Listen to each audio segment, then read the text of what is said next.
Hey, everybody. What's up, shawties? All right, I'm going to try Facebook Live again this week. Hope everybody is having an awesome Monday. I just flew in from Minneapolis this morning, so I am a little bit tired. I was there doing a gig, and now I'm back in Chicago. I'm about to take a nap, but I wanted to spend some time with you guys and talk about anxiety, gratitude,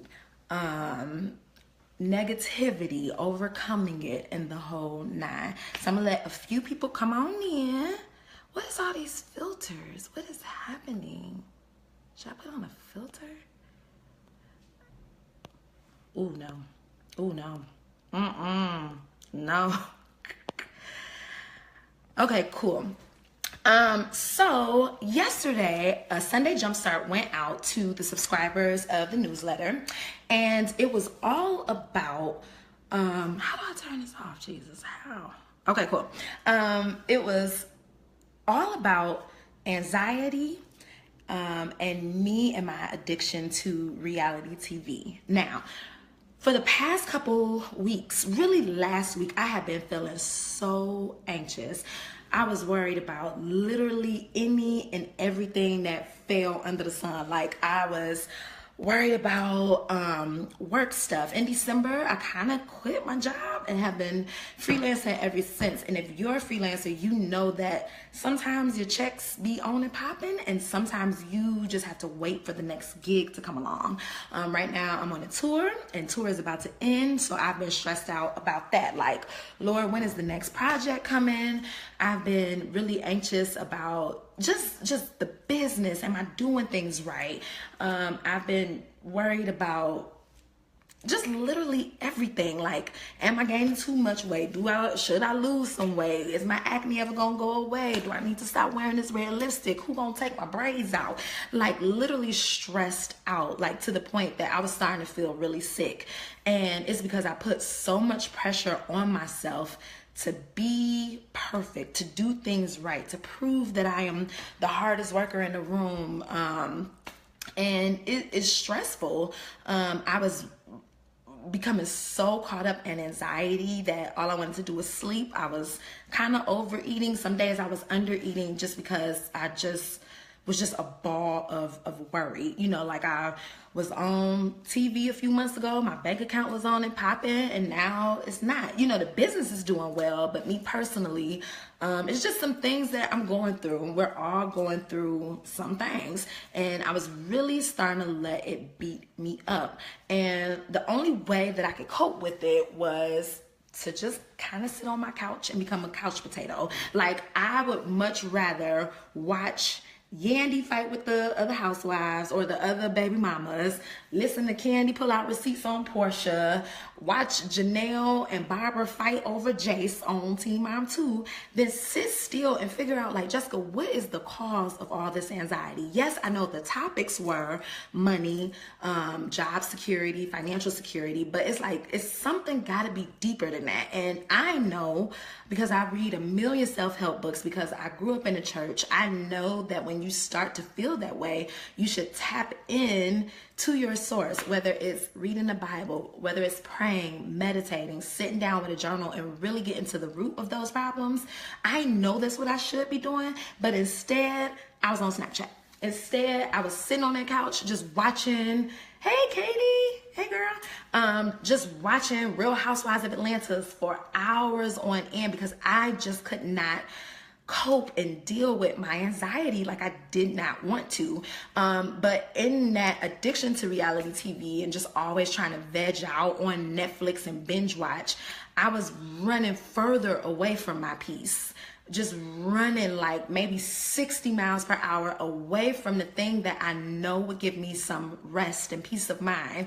And so all week I'm just kind of struggling with this anxiety, feeling overwhelmed, feeling stressed out, but I'm still just kind of watching women on TV fight each other tooth and nail over these men that's in jail, or just I was running away from my peace and trying to find some type of just coping mechanism in TV or in the radio or in Snapchat or Instagram, and it became too much. It really did, and I had to take a break. It was a small break, maybe just like 4 or 5 days, and just step back a little bit. And I had to get still. I was running away from stillness because it's scary to get still and deal with some of those negative emotions, but me running away from that negativity was making me so tired, so sick. So I got my journal out and just wrote, what is it that's really bothering me? I prayed, I read books, I meditated, I did some yoga, I worked out, because I was tired of running from the issues. And I once I got quiet and distance myself from all the social media noise and all the TV noise and all the noise, I really got some clarity on what it is. The truth of the matter is that I'm weak, I'm broken, I'm a mess, I'm wild and crazy. And I used to think that in life I had to be perfect, that, you know, in order for me to have an awesome relationship with God, I had to come clean slate, no mistakes, no drama. And it was hard to admit that to myself, to God, that, hey, I'm having a hard time. Hey, I feel lost. Hey, I feel weak. And I was trying to run away from those very statements. But when I started to make those declarations, I'm weak, I am a mess, Lord, I need your help, that weight just lifted off of my heart. That anxiety and worry and stress just began to dissipate, because I was able to honor the true turmoil within my heart. Like, hey, I'm kind of freaking out. The minute I said that, I felt like God replaced all that drama with his peace, with just just a sense of like, hey, boo, I know you're stressed out about money, but I will supply all your needs. And here's the crazy part. I left my job in December, and God has provided ever since then. It's now March, you know what I mean? And even beyond that, before that situation, I had walked away from another job that I had been in and was freelancing for the past 3 or 4 years, not in the intensity that I am now. I still have some side hustles, but God is always going to provide. But I just trusted myself more than I trusted him.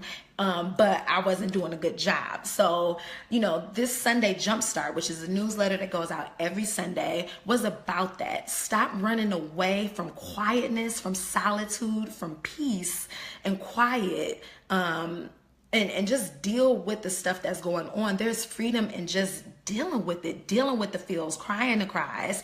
The more you try to run away from it in men or in women and your best friend, you know, like the more you run away from it, the deeper the problem gets. So that's what I just want to, encourage everybody to do, is just get still and quiet and reconnect with yourself, with God. If you got to go ahead and log off for a bit, it's okay, because your peace of mind, your sanity matters more than likes, matters more than what's going on with Yandy and Cardi B and everybody on Love and Hip Hop.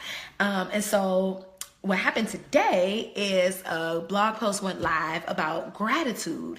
I started a gratitude journal, and it's because all last year, I just kept saying 2016 is the worst year of my life. I hate 2016. All terrible, horrible stuff happened in 2016. And earlier in January for New Year's, I was like, God, please make 2017 the best year of my life. Please, please, pretty please. And he was just like, but Jessica, write down your victories. I was like, no, you don't understand. 2016 was terrible. I need you to show up and show out and do something major in 2017, because 2016 was horrible. And God just laid on my heart, but babe, did you write down your victories? Have you celebrated what you won in 2016? So I'm like, all right, G, let me see what you're talking about. Let me go ahead and write down these victories. And sure enough, when I started writing down what I was grateful for, the wins that I did have, and I could see, like, dang, I was delivered from a lot. I was blessed from a lot. I was protected from a lot. And it started to shape up that 2016 wasn't my worst year of my life. It was actually a pretty awesome year. Yes, some terrible things happened, but I was fine. And so that sparked me to start the habit of, hey Michelle, to start the habit of having a gratitude journal. And that's today's blog post, is why I started a gratitude journal and how you can too. Every day, like around 8 o'clock, I curl up in my bed, I get my gratitude journal, and I try to write 3 things that I'm grateful for that happened that day. And it could be something as so silly like, Lord, I just thank you that the barista put an extra shot of espresso in my mug because I was tired. I'll write that. Or just like, you know what, Lord, thank you that I woke up in my right mind because I've been dealing with anxiety and depression. Do it. It really does help. It could be something cool like, you know what, God, I thank you for my car. I remember being on the bus. Whatever it is, every day, just try to write down just 3 things that you are grateful for. After I write that, if anything's stressing me out, at the bottom, I might write, you know, what are you worried about today? And it might be something like, I'm worried about my finances because the tour is about to end and my Chicago PD checks are drying up. You know, you write something like that. And then after that, I write, okay, I make a line and I put the date that God answered that prayer, because I've also been realizing that the things that we worry about, God is already behind the scenes orchestrating it, working it out. It's already taken care of. And so we're worried and stressed and freaking out and biting our nails over something that's already handled. So I've been really making it a point to go ahead and write down, hey, I'm worried about this. This is when God provided for me, so that I have evidence that he's always there. So the next time that some drama comes up that I'm anxious about, I could go back to my gratitude journal and be like, but dang, here's the evidence that he pulled through on this and he pulled through on that and he rescued me from this. Girl, I need it today. I need it every day to remind myself that God is in control of it all. And yes, we have some onus in our lives. Of course we do. We have free will. Yes, we have to work hard. Yes, we need ambition to rise up to the top. But at the end of the day, we have to stay connected to him. You know what I mean? Like, he's guiding us and leading us and making provisions. I know there's one quote that's like, worry is like sitting in a rocking chair. You feel like you're going somewhere, but you ain't going nowhere. I might have butchered that, but I like the way it came out my mouth. We can't worry about anything. And the more your mind is focused on the things that you're grateful for, the more you celebrate your small wins. My small win is that my gel polish stayed on my fingers. Normally they peel off. Just celebrate. The more you're in the spirit of gratitude, the less you got time to trip about stuff that ain't even happened yet. I've been dredging up like financial ruin. It ain't even happened. Right now, I'm good. But I'm so worried and projecting this weird doom-filled future on myself. God is like, gee, I didn't even write that in the story. You could go ahead and worry about it if you want to, but I'm not even doing all of that. So that's all I want to come on Facebook Live, was to encourage anybody that's dealing with anxiety to tap into the things that you're grateful for and write it down so that you have evidence the next time you forget that God is good, that he's going to come through and provide, and that sometimes you have to get quiet. Sometimes you have to get still. Sometimes you have to turn off Real Housewives of Atlanta and Beverly Hills and all of that stuff that I like. Even I have to take a break from it and just tap into my source and know that he is going to provide and that I am okay. Yes, Michelle, we are in this together, girl. If you guys have any questions, feel free to email me at hello@norealjewelry.com or leave a comment. I'm gonna try to keep this going every Monday. If there's questions you guys want to ask or topics you want to discuss, please let me know. I'm open to it. But I just was like, girl, why don't you be real and share what you've been struggling with, share with your victories, and let's just help each other out in this time. Any PSAs I want to share? Dreamer Doer t-shirts are almost gone. That is a victory, y'all. I was so scared to get these little shirts, but they are almost sold out. And right now I have free shipping if you use the code free shipping. I think that's the code I punched in. So get yours. They're available in gray and white. Also, the Dreamer and Doer meetup is going to be up on and popping again. It's going to be a workshop. I got a lot of feedback saying that it would have been helpful if there were more worksheets and more introductions and maybe some speakers. So I'm in the works for that. Tour for me ends next weekend, and once that ends, I'll be in town a lot more to do some fun activities. And I think that's it. I hope all that made sense and that I wasn't rambling on too much. Thanks, Michelle, and I think Dewana and Katie. Thanks you guys for joining me, and I hope you guys have a wonderful Monday. Talk later. Love you.